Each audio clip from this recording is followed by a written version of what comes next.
लालची छोले चाट वाली। घर पर कोई है क्या? सुरभि तुम? हाँ मैं, ये तुम्हें घर की चाबी देने के लिए आई थी। कहीं बाहर जा रही हो क्या? वैसे तुम्हारी ये साड़ी तो बहुत सुंदर लग रही है। कितने की है?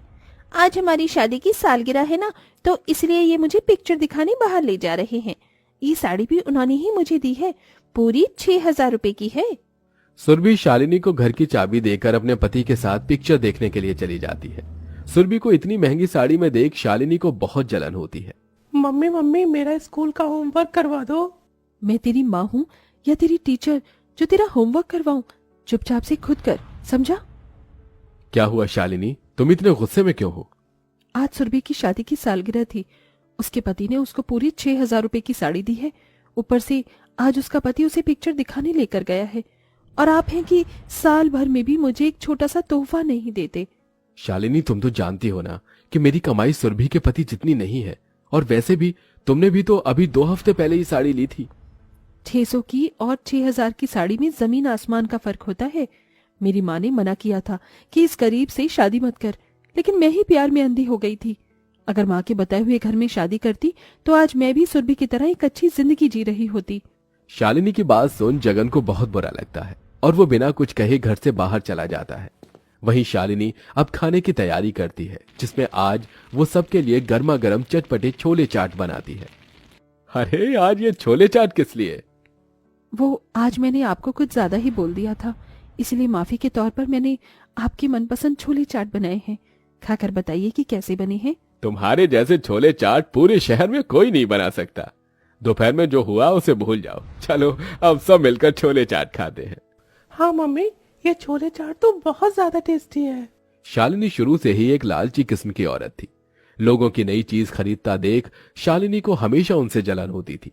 शालिनी खुद चाहे जैसी भी हो, लेकिन वो खाना बहुत अच्छा बनाती थी, जिसमें सबसे अच्छे छोले चाट बनाती थी। जगन और पप्पू को शालिनी के हाथ के छोले चाट बहुत ज्यादा पसंद थे। ऐसे ही समय बीतता रहता है। वो देखिए, सुनार की दुकान। मेरी पैरों की बिछिया टूट गई थी, मुझे एक बिछिया दिला दीजिए। ठीक है, चलो। शालिनी और जगन सुनार की दुकान पर जाते हैं और पैरों की बिछिया देखने लगते हैं कि तभी शालिनी को बहुत सुंदर सोने के झुमके दिखाई देते हैं। भाई साहब, ये सोने के झुमके कितने के हैं? बहन जी, सिर्फ 11,000 के हैं। मुझे ये झुमके बहुत ज्यादा पसंद है, मुझे ये दिला दीजिए। शालिनी, ये 1100 के नहीं 11,000 के हैं। इतनी तो मेरी महीने भर की कमाई भी नहीं है, और अगर हम इसे किस्त पर भी लेंगे तो भी हमें घर के खर्चे चलाने में बहुत दिक्कत होगी। आपकी तो मुझे ये सोने के झुमके दिलाने की भी औकात नहीं है। कैसे पति हैं आप?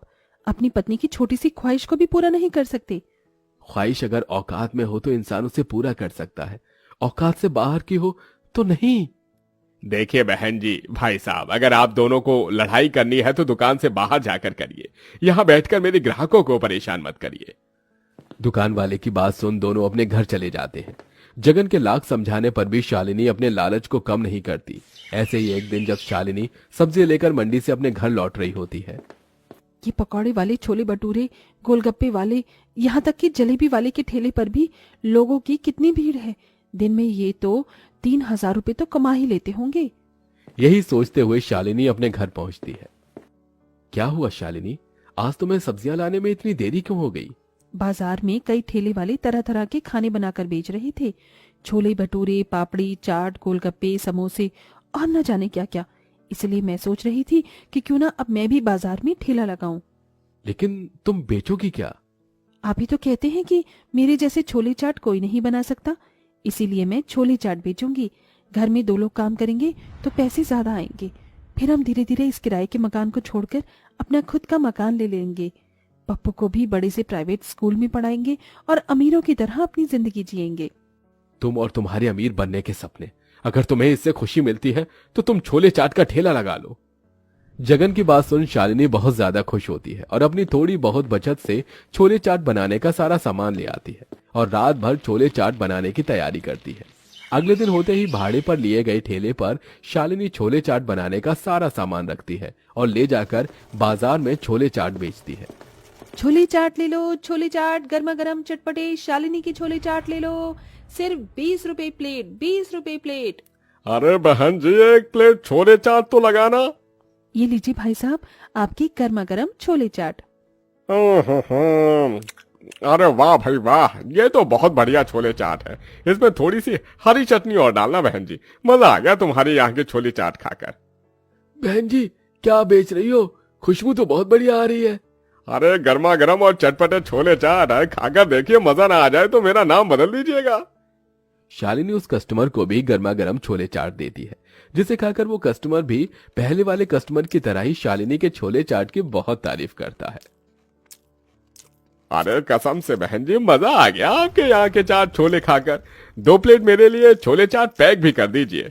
आज तो मेरे दोनों बच्चे ये छोले चाट खाकर बहुत खुश हो जाएंगे।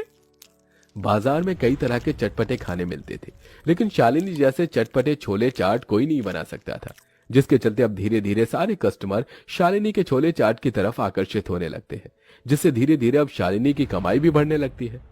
ये लीजिए, ये सब क्या है? इसमें आपके लिए नए कपड़े हैं और पप्पू के लिए उसके मनपसंद के खेल खिलौने। मम्मी ये वाला रॉकेट तो मुझे कब से चाहिए था। ये देखिए, अपने लिए मैं कितनी साड़ियाँ लेकर आई हूँ। इतनी अच्छी साड़ियाँ तो आसपास में किसी के पास भी नहीं होंगी। समय बीतने के साथ साथ अब शालिनी के ग्राहक भी काफी ज्यादा बढ़ गए थे। समय से पहले ही हर दिन शालिनी के छोले चाट खत्म हो जाया करते थे। छोले चाट बनाने का सामान तो खत्म हो गया है, मंडी से जाकर जल्दी से सामान ले आती हूँ। शालिनी छोले चाट का सामान लेने के लिए जैसे ही मंडी जाती है, अरे ये ताजे छोले नहीं, जितने भी खराब छोले हैं ये दो ऐसी ही सस्ती चीजों का इस्तेमाल करके छोले भटूरे बनाता हूँ मैं, और महंगे दामों में बेचता हूँ, तभी तो मेरा इतना अच्छा मुनाफा होता है। ये छोले भटूरे वाला तो बड़ा चालाक निकला। कम दाम में सारा सामान बनाता है और दुगनी दाम पर बेचता है। क्यों ना मैं भी इसकी तरह ही करूं, इससे मुनाफा तो दुगना हो जाएगा। शालिनी अपने लालच और अमीर बनने के चलते अच्छे बढ़िया छोले और अच्छे टमाटर प्याज के बदले कीड़े लगे छोले और सड़े गले टमाटर प्याज के साथ ही सस्ते मसाले और सस्ता तेल लेकर अपने घर आ जाती है। ये क्या शालिनी, तुमने ये छोले चाट बनाने के लिए इतना सस्ता सामान क्यों लिया है? और इन सब्जियों में से तो बदबू भी आ रही है। सब लोग ऐसे ही करते हैं, सस्ते सामान लेकर चीज बनाकर बाजार में बेचते हैं और दुगना पैसा कमाते हैं। इसलिए मैं भी ऐसा ही कर रही हूँ, ताकि हम भी जल्द से जल्द अमीर बन जाएं। शालिनी भगवान से डरो, तुम्हारी इस करतूत की वजह से जानती भी हो लोगों को कितनी परेशानी हो सकती है। शालिनी जगन की बात को अनसुना करके सस्ते सामानों के इस्तेमाल से ही अपने छोले चाट बनाती है और बेचती है, जिससे अब उसे दुगना मुनाफा मिलता है। आज तो आपने खाने में बहुत कुछ बनाया है, और ये चावल, ये तो बहुत महंगे वाले चावल है ना। पप्पू बेटा, जब भगवान हमें इतना सब कुछ दे रहा है तो हम अच्छा खाना क्यों ना खाएं? ये तो तुम्हें भगवान नहीं बल्कि तुम्हारे बुरे कर्म दे रहे हैं। जितने पैसे आप साल भर में नहीं कमाते, उतने पैसे मैं 1 महीने में कमा लेती हूँ। आपको मुझसे जलन हो रही है, इसीलिए आप ऐसा कह रहे हैं, है ना? शालिनी गलत तरीके से पैसे कमा कमा कर अपने घर के लिए अब धीरे धीरे अमीर बनती जा रही थी, लेकिन कहते हैं ना कि एक दिन आपके बुरे कर्म लोगों के सामने आना शुरू कर देते हैं। अरे आज छोले चाट का स्वाद थोड़ा अजीब सा लग रहा है, क्या आपने इसमें कुछ मिलाया है? नहीं भाई साहब, वो क्या है ना, आजकल मौसम बदल रहा है ना, इसलिए आपको थोड़ा टेस्ट अजीब लग रहा है। शालिनी कस्टमर को अपनी बातों में उलझा देती थी, लेकिन अब समय बीतने के साथ साथ शालिनी के छोले चाट खाने की वजह से कस्टमर की हालत काफी खराब होने लगी थी। अरे आपके छोले चाट खाकर कल से मेरी बेटी उल्टियां कर रही है। भाई साहब, बच्ची है, हो सकता है बाहर से उसने कुछ गलत खा लिया हो। ऐसे ही कुछ दिन बीतने लगते हैं, लेकिन कहते हैं ना कि भगवान आपको आपके बुरे कर्मों का फल जरूर देता है। अब शालिनी के बेटा पप्पू की तबीयत खराब रहने लगी थी, जिसके चलते पप्पू अब स्कूल में ही बेहोश हो जाता था। शालिनी और जगन को जैसे ये बात पता चलती है तो वो फौरन अस्पताल जाते हैं। डॉक्टर साहब, मेरा बेटा ठीक तो है ना? आपके बेटे को फूड पॉइजनिंग हुई है और साथ ही इसके गले में इन्फेक्शन भी हुआ है। आपके बेटे को कम से कम 2 हफ्तों तक अस्पताल में ही एडमिट रहना होगा। लगता है आपके बेटे ने कुछ मिलावटी चीज खाई है, जिसके चलते उसकी ऐसी हालत हुई है। डॉक्टर की बात सुन जगन समझ जाता है कि यह सब शालिनी की वजह से हुआ है। देखा, तुम्हारी करनी का नतीजा, तुम्हारी मिलावटी छोले चाट खाने से तुम्हारे बेटे की क्या हालत हो गई है। यह सब सिर्फ तुम्हारी वजह से हुआ है। भगवान के लिए मुझे माफ कर दीजिए। मैं समझ गई कि हम जैसा दूसरों के साथ करते हैं वही भगवान हमारे अपनों के साथ करता है, लेकिन मैं आपसे वादा करती हूँ आज के बाद मैं कभी भी दोबारा ऐसा नहीं करूंगी। अपने बेटे की हालत देख शालिनी को अपनी गलती का एहसास हो जाता है, जिसके बाद अब शालिनी पहले की तरह ही साफ तरीके और अच्छे सामान से छोले चाट बनाकर बेचती है। वहीं भगवान से रोज अपने बेटे के ठीक होने की दुआ करती है, जिसके चलते पप्पू सिर्फ कुछ ही दिनों में ठीक हो जाता है। वहीं शालिनी के मन से लालच पूरी तरह खत्म हो जाता है।